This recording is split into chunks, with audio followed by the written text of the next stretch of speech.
নমস্কার প্রিয় দর্শক বৃন্দদের সুপ্রভাত জানিয়ে শুরু করছি আজকের প্রভাতী প্রতিবেদন। আয়না ঘর বাংলাদেশে বর্তমানে সবচেয়ে চর্চিত, আলোচিত ও নিন্দিত একটি শব্দবন্ধ।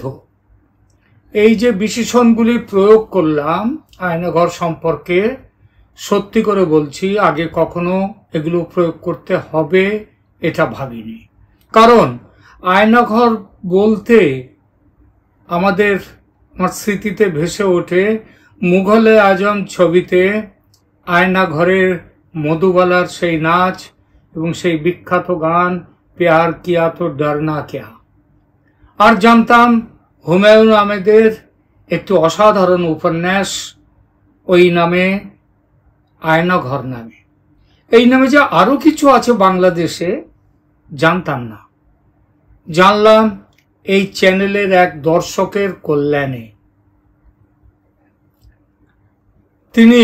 এই দর্শক তিনি এর আগের দিন যে প্রতিবেদন আমি দিয়েছিলাম বাংলাদেশ বিষয়ে, সেই প্রতিবেদনটিতে কমেন্টস কলমে ওই দর্শক বন্ধু লিখেছেন, আয়নাঘর নিয়ে কিছু লিখুন না দাদা। বুঝলাম হুমায়ুন আহমেদ সাহেবের উপন্যাস বিষয়ে আলোচনা চাইছেন না, তিনি অন্য কিছু চাইছেন। সুতরাং বসলাম আয়নাঘরের তদন্তে এবং জানলাম সেটা তো বলবই। তবে তার আগে বাহবা দেব সেই নাম না জানা মানুষটিকে, যিনি এই নামটি প্রথম ব্যবহার করেছেন এই বিষয়ে। বাঙালির কাব্যিক চেতনার অপরূপ প্রকাশ ফুটে উঠেছে এই নামকরণের মধ্যে। আয়নাঘর হলো, যতটা জানতে পেরেছি, শেখ হাসিনার আমলে তৈরি গোপন বন্দিশালা। রাষ্ট্রশক্তি যাদের খুবই বিপজ্জনক মনে করেছে, তাদের গোপনে তুলে এনে থানা, পুলিশ, আদালতের তোয়াক্কা না করে এই গোপন বন্দিশালায় রেখে দিয়েছে।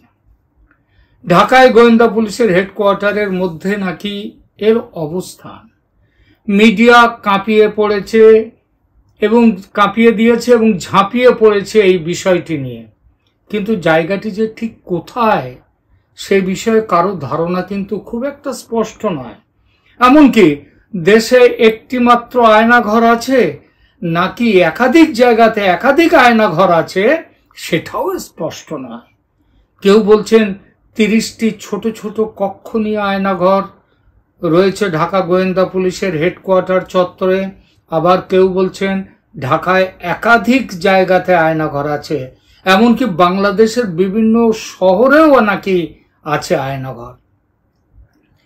আয়নাঘরে প্রায় 5.5 বছর কাটিয়ে গত 6ই আগস্ট ছাড়া পেয়েছেন ইউপিডিএফ নেতা মাইকেল চাকমা। বাংলাদেশের মিডিয়া জুড়ে এখন মাইকেল চাকমার কাহিনী। 5 বছর নিখোঁজ থাকার পরে বাড়ি ফিরেছেন তিনি। দিনটি গুরুত্বপূর্ণ। শেখ হাসিনা দেশ ছাড়ার ঠিক পরদিন ভোরে চট্টগ্রামে একটি রাস্তার ধারে চোখ বাঁধা অবস্থায় তাকে রেখে যাওয়া হয়। চট্টগ্রাম ভিত্তিক রাজনৈতিক দল ইউপিডিএফ এর প্রথম সারির নেতা মাইকেল চাকমা ভেবেছিলেন ওই দিন তাকে হত্যা করা হবে, তাই চোখ বাঁধা অবস্থায় কোথাও নিয়ে যাওয়া হচ্ছে, হত্যা করে ফেলে দেওয়া হবে বলে। চোখ খোলার পর দেখেন বাড়ির অদূরে, তার নিজের বাড়ির অদূরে তিনি দাঁড়িয়ে আছেন। স্বাভাবিকভাবে প্রশ্ন ওঠে, অত সকালে চট্টগ্রামে ছেড়ে দেওয়া হয়েছে যখন তাকে, তখন চট্টগ্রামেও একটি আয়নাঘর আছে। কারণ তাকে তোলা হয়েছিল তো ঢাকায়। সংবাদ মাধ্যমকে দেয়া সাক্ষাৎকারে মাইকেল জানিয়েছেন, এক জায়গায় এক ঘরে তিনি থাকেননি পুরো সময়, একাধিকবার জায়গা পাল্টানো হয়েছে তার, এবং সেটা যে একই বাড়ির অন্য ঘর তা কিন্তু নয়। সুতরাং ধরে নেওয়া যায় আয়নাঘর এক জায়গাতে নয়, ছড়িয়ে ছিটিয়ে আছে সারা বাংলাদেশের অন্য জায়গাতেও। কেমন ছিল সেখানকার জীবন? মাইকেল চাকমার সঙ্গে ছাড়া পেয়ে আরো 3 বন্দী বাড়ি ফিরেছেন।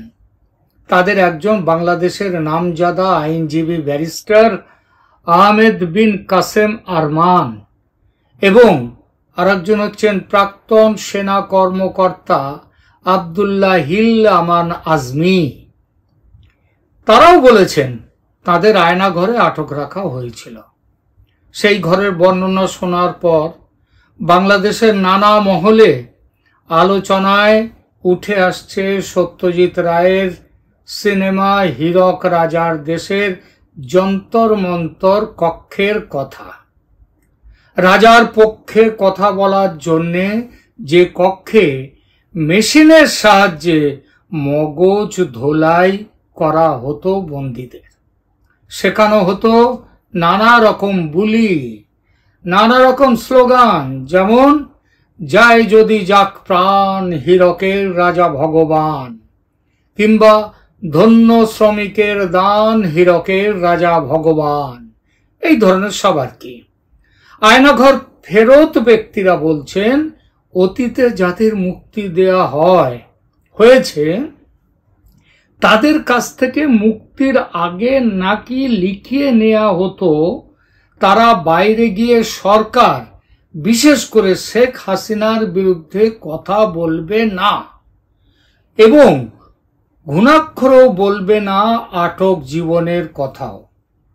নিরুদ্দেশ থাকাকালে কোথায় কিভাবে ছিলেন, মানে কি বলতে হবে সেটাও গোয়েন্দারা শিখিয়ে দিত। দেখুন, সব দেশের পুলিশ সহ নিরাপত্তা বাহিনীগুলোর টর্চার বা শারীরিক ও মানসিক পীড়ন সেল আছে। পশ্চিমবঙ্গে একটা সময় সিআইডির রিট্রিটের কথা মুখে মুখে ঘুরত। টালিগঞ্জের সিআইডির ওই যে বাড়িটি ছিল আসলে লকআপ। সিআইডির হাতে ধৃতদের সেখানে নিয়ে রাখা হতো।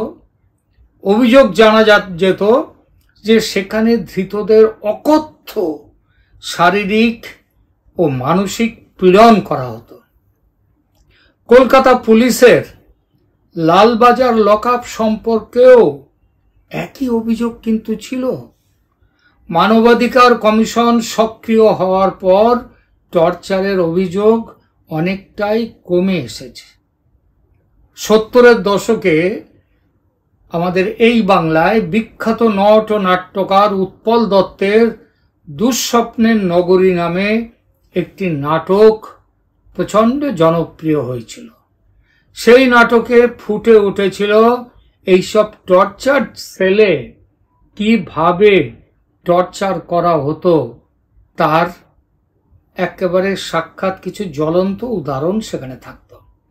কিন্তু একটা জিনিস হচ্ছে, হাসিনার যে জমানা, এই জমানায় বাংলাদেশের আয়নাঘর আন্তর্জাতিক মানবাধিকার রিপোর্টেও স্থান পেয়েছে। এমনকি রাষ্ট্রসংঘ আয়নাঘর নিয়ে সরকারকে সতর্ক করেছে। এখানে কিন্তু এমন নয় যে সারা পৃথিবীর মধ্যে শুধু এই বাংলাদেশের যে আয়নাঘর বা টর্চার সেল বা গোপন বন্দিশালা সেটা যে উঠে এসেছে তা কিন্তু নয়। আমাদের দেখা গেছে যে সারা পৃথিবীতে 175টা দেশে এরকম গোপন বন্দিশালা আছে। বাংলাদেশের কথায় ফিরি। আয়নাঘর থেকে মাইকেল চাকমা যেদিন মুক্তি পেয়েছেন, সেদিন মুক্তি পেয়েছেন ব্যারিস্টার আহমেদ বিন কাসেম আরমান এবং প্রাক্তন সেনা কর্তা আব্দুল্লাহ হিল আমান আজমি। তাদের কথা থেকে জানা যায় থাকার জন্য বরাদ্দ ছিল ছোট্ট অন্ধ একটা কুঠুরি, কোনো রকমে একটা মানুষ তার মধ্যে থাকতে পারে। বাইরের আলো বাতাস ঢোকে না, কুঠুরির মধ্যে টিম টিম করে জ্বলে একটা ছোট্ট আলো। একটা পাখাও আছে, তবে সে এমন অদ্ভুত পাখা, চলার সময় এমন শব্দ করে যে কান ঝালাপালা হয়ে যায়। তখন মনে হতো নাকি ওই পাখার বাতাস খাওয়ার চেয়ে গরমে সেদ্ধ হওয়া ভালো। খাবার দাবার নিয়ে রীতিমতো অত্যাচার হতো।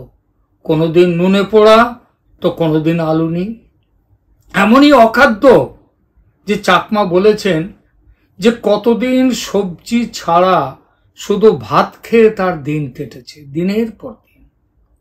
তবে একটা ব্যাপার কিন্তু উল্লেখযোগ্য, কোনো শারীরিক অত্যাচার একটা দিনের জন্য হয়নি চাকমার ওপর এবং আর কারো ওপর। এটাও কেউ বলেনি যে তাদের উপরে শারীরিক অত্যাচার হয়েছে। কিন্তু এটা কিন্তু একটা নতুন ধরনের কথা।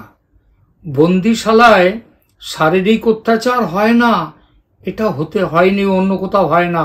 এটা দেখা যাচ্ছে যে পৃথিবীর বহু দেশেই কিন্তু বন্দিশালায় বন্দীদের উপরে অকথ্য অত্যাচার আছে। আর বন্দিশালা তো বলেছি পৃথিবীর সব দেশেই আছে, বহু দেশেই আছে। সব দেশ না থাকলেও আমাদের ভারতেও ছিল। পশ্চিমবঙ্গের গোপন বন্দিশালা কাম টর্চার সেলে কি হতো সে বিষয়ে নকশাল আমলের কুখ্যাত পুলিশ কর্তা রুনু গুহ নিয়োগের অনেক কর্মকাণ্ড একসময় ঝড় তুলেছিল আমাদের দেশে। রাজনৈতিকভাবে যাদের বিপজ্জনক মনে হয় তাদের তুলে নিয়ে এসে গুম করে দেয়া, কখনো কখনো একেবারে মেরে ফেলার রেয়াজ পৃথিবীর বহু দেশে আছে। এ ব্যাপারে বিশ্বের কমিউনিস্ট দেশগুলি যা করে তার কোনো তুলনা নেই। চীনে যে শুধু অন্ধ খাঁচায় রাখা হয় তা নয়, কত রকমের অত্যাচার যে হয় বন্দীদের ওপর তার অতি সংক্ষিপ্ত বর্ণনা দিতে গেলেও বহু সময় লাগবে, এখানে সম্ভব নয়। যারা জানতে উৎসাহী তাদের জন্য কমেন্ট বক্সে একটা লিংক দিয়ে দিলাম, দেখে নিতে পারেন। উত্তর কোরিয়া চীনের থেকে আরো কয়েক কাঠি ওপরে। তারা এই বিষয়ে কোনো খবর বাইরের পৃথিবীতে আসতেই দেয় না। চীন কোরিয়ার কথা বললাম, কিন্তু বাংলাদেশ একদা যার অংশ ছিল সেই পাকিস্তানেও অস্তিত্ব ছিল গোপন এরকম বন্দিশালা ও টর্চার সেলের। এ সম্পর্কে প্রকাশিত একটি খবরে বলা হয়েছে, In August 2019, the Punjab Anti-Corruption Department discovered a cell run by police officers in Lahore where suspects are kept in secret detention and tortured. মানে 2019 আগস্টে পাঞ্জাবের অ্যান্টি করাপশন ডিপার্টমেন্ট তারা লাহোরে একটা সেল, এরকম একটা জায়গা খুঁজে পেয়েছিল। সেখানটা পুলিশ সেখানে মানুষকে তুলে নিয়ে যেত, গোপনে সেখানে বন্দি করে রেখে দিত এবং তাদের উপরে টর্চার করত। এই খবরের লিঙ্কটিও কমেন্ট বক্সে দিয়ে দিলাম, উৎসাহীরা দেখে নিতে পারেন। রাষ্ট্রশক্তির এমন নির্মম আচরণ তা সে যেই করুক না কেন কখনোই সমর্থনযোগ্য নয়। হাসিনার আমলে আয়নাঘর, সেই আয়নাঘরে যা হয়েছে তাকে কড়া ভাষায় নিন্দা করতেই হয়। ভারতে একটা সময় কিন্তু প্রচন্ড ছিল, বলেছি নকশাল আমলের কথা। নকশাল আমল শুধু নয়, তারপরেও হয়েছে। আজ থেকে মাত্রই এই 4-5 বছর আগে আমাদের সুপ্রিম কোর্টে এই বিষয়ে মামলাও হয়েছিল এবং সুপ্রিম কোর্টের মামলা সেখানে যেভাবে কড়া নির্দেশ দিয়েছে তাতে ভারতের কোনো জায়গার পুলিশি ব্যবস্থা, যে কোনো রাজ্যের সমস্ত রাজ্যকে ওই কেসে কিন্তু পার্টি করা হয়েছিল এবং সেখানে যেভাবে কড়া নির্দেশ দেওয়া হয়েছে তাতে ভারতের কোনো রাজ্যে কিন্তু এইরকম ভাবে কাউকে গুম করে দেয়া কিংবা গোপনে বন্দি করা, সেটা থানা পুলিশ কিংবা থানা পুলিশে আদালতে না তুলে তাদের উপরে অত্যাচার চালিয়ে যাওয়া, দিনের পর দিন বন্দি হিসেবে দেখানোই হলো না অথচ বন্দি করা হলো, এই জিনিস আগে হতো। আমাদের এই এখানেই হেবিয়াস কর্পাস হয়েছিল, আমাদের এখানে ভিখারি পাসওয়ান, আমাদের এই কলকাতাতে, এই পশ্চিমবাংলায়। তাকে পুলিশ কোন জায়গায় যে নিয়ে গিয়েছিল সেটা বেশ কয়েক বছর আগের কথা, আজ অবধি তার খোঁজ পাওয়া যায়নি। এমনকি আদালতে হেবিয়াস কর্পাস করেও তার খোঁজ পাওয়া যায়নি। তবে হাসিনার ক্ষেত্রেও সেই জন্য আমাদের সেইটা কড়া ভাষায় আমরা তার নিন্দা করি। তবে একটা ব্যাপার, কড়া ভাষায় নিন্দা করলেও বলতে হয়, অন্য দেশে এসব গোপন বন্দিশালায় যে অকথ্য শারীরিক অত্যাচার সহ্য করতে হয় বন্দীদের, বাংলাদেশের আয়নাঘরের বন্দীদের শুধু সলিটারি সেলে বছরের পর বছর কাটিয়ে দেওয়ার মানসিক অত্যাচার অবশ্যই সহ্য করতে হয়েছে, কিন্তু শারীরিক অত্যাচার তাদের সহ্য করতে হয়নি। বাংলাদেশের আয়নাঘরে বন্দীদের ক্ষেত্রে এই যে শারীরিক অত্যাচার সহ্য করতে হয়নি, এটা কিন্তু অন্তত কিছুটা স্বস্তির। এসব বন্দীদের দশা যে ছাত্রলীগের, সম্প্রতির কথা এটা, ছাত্রলীগের প্রাক্তন নেতা ইসাক আলী খান পান্নার মতো হয়নি যে এদের পরিণাম, তার জন্যে একটু আধটু সাধুবাদ পাওয়ার যোগ্য কিন্তু শেখ হাসিনার পুলিশ। পান্নার পচা গলা মৃতদেহ আজ থেকে মাত্র 2 দিন আগে পাওয়া গেছে বাংলাদেশ সীমান্ত পেরিয়ে মেঘালয়ে।